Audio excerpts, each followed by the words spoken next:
The Great Train Robbery. It was the early hours of the 8th of August, 1963. The English countryside lay silent, wrapped in thick fog. Most of Britain was asleep. But on a quiet stretch of railway in Buckinghamshire, history was about to be rewritten.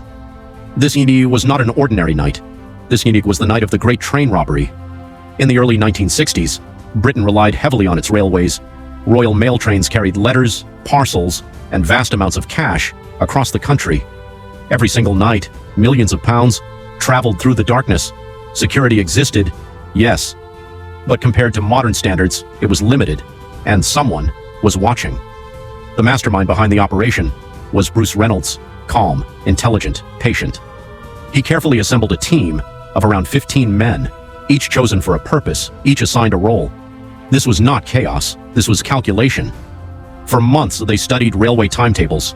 They identified one particular train, traveling from Glasgow to London. It carried the highest volume of cash. They observed patterns, they analyzed weaknesses. They waited for the perfect moment. And then, it came. On that fog-covered night, one member of the gang approached the railway signal system. With careful precision, he tampered with the lights.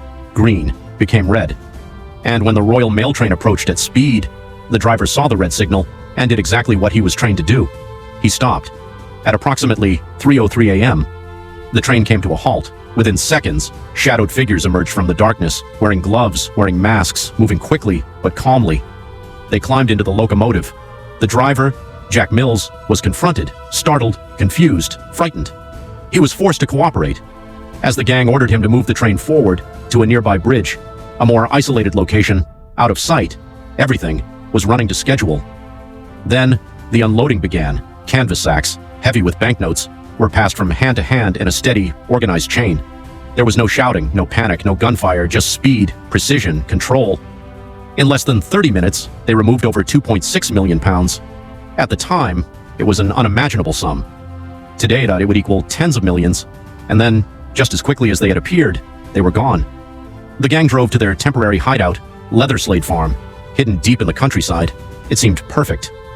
Inside the farmhouse, money was poured onto tables, stacks of British pounds covering the room. Some men laughed, some sat quietly, absorbing what they had just done. They believed they had executed the perfect crime, but perfection leaves no trace, and traces were exactly what they left behind. Fingerprints, food packaging, newspapers, small details, overlooked in haste. Meanwhile, the alarm was raised.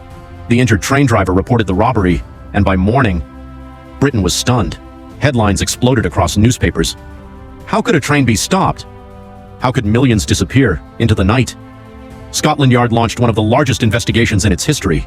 The flying squad took charge. Detectives followed leads, interviewed suspects, searched properties. Then, they found the farmhouse, abandoned, but not clean. Fingerprints were lifted, evidence collected, and slowly, methodically, the net began to close. One by one, members of the gang were arrested. The trial in 1964 captured national attention. The courtroom was tense, public interest enormous. Sentences were severe. Some men received up to 30 years in prison, a punishment that shocked many and satisfied others. But the story refused to fade. One member, Ronnie Biggs, later escaped from prison, adding yet another chapter to an already extraordinary saga. Over time, the Great Train Robbery became legend. To some, the gang were daring anti-heroes.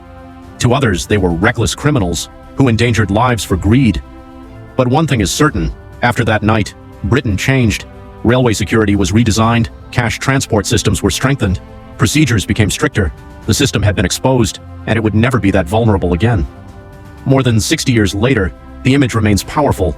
A red signal, glowing in the fog, a silent train, halted in the darkness, shadowed figures, moving with purpose.